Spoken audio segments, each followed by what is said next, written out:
E a vida continua. Capítulo 20. Trama desvendada. E justamente quando Ernesto transpunha a porta em retirada, Desidério continuou vociferando. Patife! Criminoso! Você não se afastará sem contas! E plantou-se à frente de Ernesto, barrando-lhe o passo. Você acreditava que era só acabar comigo, hein? Fique sabendo que, intentando privar-me do corpo, não obteve outra coisa senão colocar-me em sua própria casa. Vivo aqui, moro aqui e sua mulher me pertence. Fantine, de sentimento apurado, qual se achava, depois de tantas refregas, implorou. Oh, Desidério, estou arrependido. Perdoe-me. Perdoar? Isso nunca. Estou longe do fim. Vocês me pagarão ceitil por ceitil. Miseráveis, vocês ocultam aí na terra o sangue do crime na capa do arrependimento e julgam que conseguem lavá-lo com lágrimas falsas. Ninguém morre. Vocês, bandidos, que burlam a justiça do mundo, serão punidos pela justiça divina. E a justiça divina, em meu caso, sou eu mesmo. Sim, sou o espírito vingador. E quem me contestará esse direito? A superexcitação do desventurado provocava nele mesmo o corrompido pranto do ódio e era igualmente chorando que fustigava. Cretinos delinquentes, perdi a existência, meu lar, minha esposa, minha filha, e vocês esperam de mim um prêmio à crueldade com que me aniquilaram. Então, vocês exterminam um homem e exigem que esse homem lhes beije as mãos? Abusam da impunidade com que a terra do sepulcro lhes cobre os atos perversos e ainda reclamam o louvor das vítimas tombadas indefesas? Ernesto soluçava. Ajoelhou-se de mãos postas diante do vencido de outro tempo em sinal de humildade. Se soubesse que amargas provações lhe combaliriam a alma, nunca teria empreendido o retorno à casa. Saberia tolerar as cruciantes saudades da esposa e da filha, acomodando-se a outros climas de luta. Entretanto, em 2 anos de meditação e de estudo, aprendera que cada espírito recebe da vida, nas leis de Deus, segundo as próprias obras. Certificara-se de que criatura alguma logra desertar da própria consciência e que chega invariavelmente para o culpado o dia da expiação e do reajuste. À face disso, recorria intimamente ao apoio da prece, suplicando a Jesus lhe revigorasse os ombros para carregar a cruz que ele mesmo talhara com os próprios erros. À medida que ele se mantinha de joelhos, flequitidos na areia da entrada, fitando o céu fulgente de estrelas, Desidério continuava. Covarde! Levante-se para enfrentar as consequências de sua falta. Somos agora 2 homens nas mesmas condições, sem a máscara do corpo, qual você me quis há mais de 20 anos. Onde estão agora seu orgulho, seu sorriso de mentira, sua arma frouxa? Oh, Desidério, eu não sabia. Pois saiba agora, canalha matador, que estou vivo. Sim, sei, gemeu Fantine com agonia. E rogo a Deus me perdoe pelo mal que lhe fiz. Se Deus existe, estará de meu lado. Você não pode invocar o nome de Deus para acobertar-se. Reconheço, mas imploro a você, Desidério. A frase, porém, desfaleceu na garganta que a dor sufocava. Imploro que... Perdoe-me pelo amor que você tem a Elisa e que Elisa lhe tem. Ignorava que minha esposa o amasse tanto. Sou um infame. Bem o sinto. Entretanto, fiz-me criminoso por muito amar a esposa que o céu me havia dado. O frio interlocutor pareceu comover-se diante daquele testemunho de abnegação e humildade. Mas, retornando à dureza em que se caracterizava, por que não escolheu outro processo para remover-me do caminho? Adotando a violência, nada mais conseguiu senão atirar-me mais intensivamente para os braços de sua mulher. E enquanto você viveu nesta casa, após acreditar-me morto, partilhei sua mesa, sua vida. Você supunha surpreender-me com os olhos da imaginação na tela do remorso, mas via realmente a mim mesmo, Desidério dos Santos, com os olhos da mente no espelho da consciência. Hoje chamam-me os amigos, sem corpo terrestre, de espírito obsessor. Que mais posso ser? Sou quem sou, o homem ultrajado, o empreiteiro de minha própria vingança. Oh, Deus de misericórdia, lamentou-se Ernesto. Sou culpado, o único responsável. Nesse trecho do diálogo, o amargurado perseguidor desferiu ruidosa gargalhada e refutou. Não, você não é o único. Você fez a ideia e o modelo do crime que me arredou da existência física. Mas o verdadeiro homicida, aquele que se valeu de sua maldade para destruir-me, foi outro. Ignoro a razão, mas tenho destino entre verdugos. Você disparou tiro contra mim no intuito de afastar-me de sua esposa e Amâncio, aquele canalha, observando que você errara o alvo, aproveitou a ocasião a fim de eliminar-me e apossar-se de minha esposa. Amigos tenebrosos, companheiros satânicos, quem os reuniu naquela terrível manhã à afeição de dois monstros para liquidarem comigo, recolhendo a revelação. Não obstante o sofrimento que lhe revolvia as entranhas da alma, Ernesto rememorou o dia funesto em que ele e os dois companheiros se entregaram à busca de codornas. Desidério, alegre e confiante, Amâncio, preocupado com os dois cães, especializados na descoberta e no levantamento das presas, e ele, Fantine, ensimesmado, arquitetando o delito. Recordou que Amâncio se esmerava em conduzir os cachorros, absolutamente entretido com os possíveis resultados da empresa. Depois de algumas pequenas incursões pela mataria, com tiros infrutíferos, Desidério escalara um tronco de árvore velha e cravara-se entre galhos robustos de espingarda na mira das aves em vôo. Amâncio de um lado e ele, Ernesto, de outro, com reduzidas distâncias entre si. Ao ver Desidério sondando atentamente um dos pássaros que planava ainda longe, disparara contra ele e recuara espavorido a ocultar-se do mundo verde, esperando os efeitos do gesto infeliz. Não percebera qualquer grito, mas sim outros tiros que atribuiu, como era óbvio, à arma de Amâncio em ação de caça. Decorridos nada mais que 2 a 3 minutos, escutara os brados do companheiro clamando por socorro. Alarmara-se, agoniara-se, todavia, arrastou-se quase até o local em que o corpo de Desidério se retorcia no fim. Transtornado, não conseguia mentalizar coisa alguma que não fosse o próprio terror diante do erro cometido, e por isso aceitou com alívio a versão imediata do amigo que anunciava em alta voz. Acidente horrível!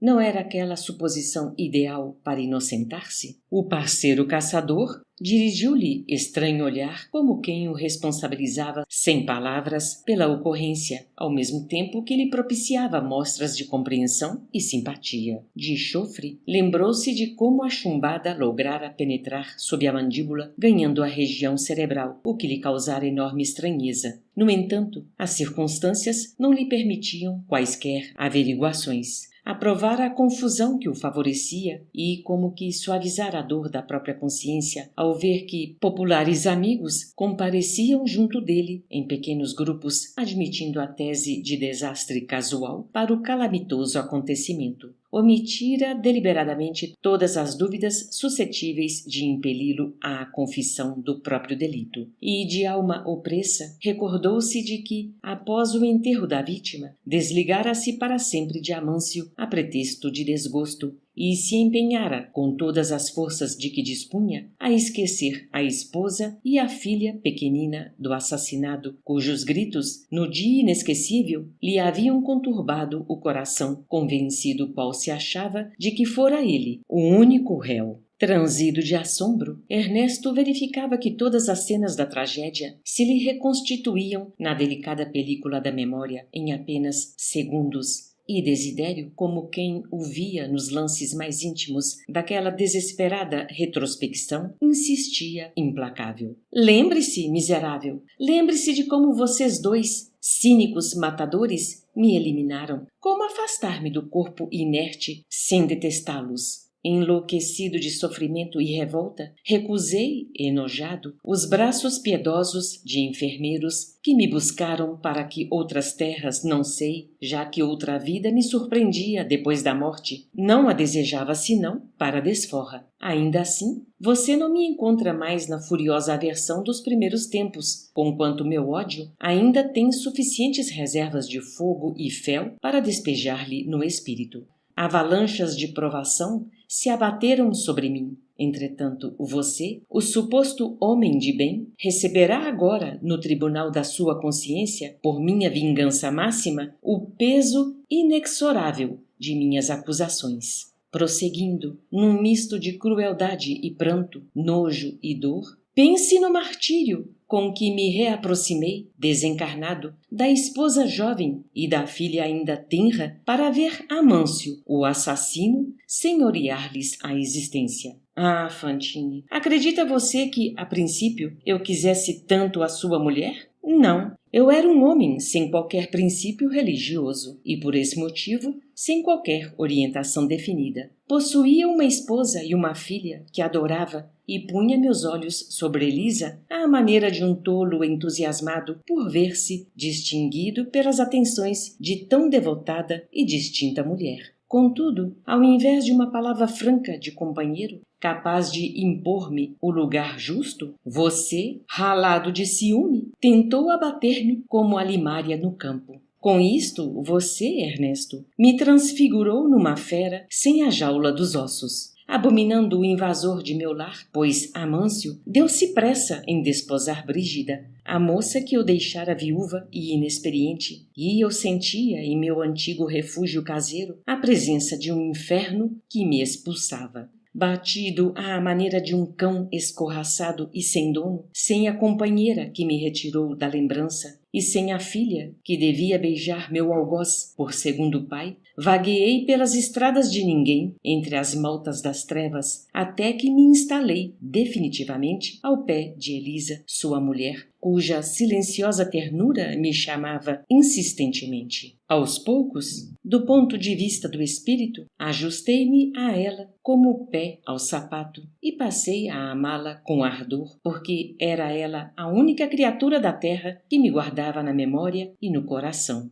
Ante a pausa de Desidério, que se impunha a curto silêncio para repouso, Ernesto quis implorar piedade, mas não pôde. O verbo esmorecera-lhe na garganta asfixiada de desespero, enquanto lhe tremiam todas as fibras da alma, qual condenado, ouvindo a própria sentença, sem possibilidade de qualquer defensiva. O adversário refizera-se e investia. Tudo isso por quê? Porque o remorso deformou a sua vida mental de homem. Você, desde a empreitada ominosa em que perdi meu corpo, andou buscando incessantemente uma fuga impossível. Mergulhou o espírito em negócios e rendas, compromissos e corretagens, viajando, sem procurar saber se a esposa e a sua própria filha eram almas necessitadas de assistência e carinho. Tudo isso fez de minha afeição por Elisa mais que afeição terrestre. Obsessor? Oh, sou, mas sou também servidor incondicional de quem leva seu nome e aguentou sua frieza de coração. Aprendi com a sua mulher a paciência e o silêncio para esperar. Você soube algum dia das enfermidades de sua filha na infância? Conheceu-lhe as duras tentações nos dias primeiros da juventude? Sabe que rapazes insensíveis lhe abusaram da confiança? Por acaso enxergou alguma vez as lágrimas ardentes que lhe queimaram o rosto depois dos pontapés daqueles mesmos jovens desalmados que lhe prometiam lealdade e ternura? Ah, Fantine, você nunca desceu à faixa de suplícios do seu mundo doméstico, mas eu sei que calvários foram transpostos pela mulher que envelheceu, gemendo, e pela outra que se desenvolveu, chorando. A que títulos retornou a esta casa? Colher um amor que não plantou? Pedir contas? Ernesto, quebrado de aflição ante a sentença dolorosa, conseguiu balbuciar. Oh, Desidério, agora compreendo. Perdoe-me. O antagonista, cada vez mais excitado pelo martírio moral que patenteava em cada frase, retomou o ímpeto. Padeci por sua filha e pela outra, a pequenina, que a morte me constrangera a largar. E laqueada na boa-fé pelo patife que lhe absorvera a atenção, Brígida concordou em descartar-se de nossa filhinha, situando-a muito cedo em estabelecimentos de ensino, onde, se é verdade que recebeu educação esmerada, curtiu a falta dos pais, qual se fosse enjeitada no berço. O que sofri, Fantine, o que sofri! Entretanto, minhas agonias não pararam nesses cuidados. Minha infortunada filha, que cresceu triste e moralmente quase desamparada, à míngua da assistência paternal que você e Amâncio lhe furtaram, encontrou a morte há precisamente 2 anos, impelida pelo padrasto, interessado em livrar-se da responsabilidade de tê-la em custódia, casou-se muito cedo com um infame que lhe destruiu todos os sonhos. Oh, como trabalhei para evitar-lhe a comunhão com esse homem covarde! Caminhava incessantemente entre os seus e os meus, esmagado de desespero, dedicando-me a conjurar a tragédia que, afinal, se consumou. Quando fui vê-la morta, junto de companheiros desencarnados, tão sofredores e tão desvalidos quanto eu mesmo, ajoelhei diante do corpo imóvel que ainda lhe conservava o derradeiro sorriso e jurei que me vingaria dos 3 mascarados que a rodeavam: Amâncio, o matador, Brígida, a ingrata, e o detestado genro, cuja presença me enoja. Em lágrimas, roguei a Deus a graça de ver minha filha libertada do sofrimento físico, a felicidade de ouvir-lhe a voz. Entretanto, piedosos enfermeiros espirituais me informaram que ela fora conduzida a estâncias de repouso e que somente me será concedido reencontrá-la quando sanar as chagas de revolta que trago dentro de mim, como se fosse possível apagar o incêndio de mágoas que me calcina a mente infeliz. Pobre filha, desposou um criminoso, qual se devesse compartilhar o meu destino de espírito extraviado. Ah, como extinguir as labaredas da inconformação que me devora? Impossível! Ernesto soluçava, dando a ideia de quem se propusesse despejar de uma só vez todo o fel que portava na alma ulcerada sobre o desditoso amigo. Desidério prosseguiu. Mas é preciso que você saiba ainda, ao notar minha filha abatida e enferma pelos desgostos do lar, o marido lançou-se a novas aventuras e veio a conhecer Vera Celina, sua filha, de cuja afeição se apoderou. Então dominou-a, escravizou-a e, articulando gesto expressivo com o dedo indicador, apontou para o interior da casa, acrescentando: Este bandido está aí dentro, é Caio Serpa. Ah, Evelina, minha filha Evelina. Nisso, quando Fantine percebeu toda a trama desvendada, com a enunciação dos nomes de Evelina e do esposo, sentiu como se o cérebro lhe estalasse de angústia. Deslocou-se de um salto e, embora suplicasse a bênção de Jesus e a proteção de Ribas, correu para matagal próximo, entre gritos dificilmente abafados, e rojou-se no solo arenoso da ilha, à maneira de um cão espancado, ganindo de dor.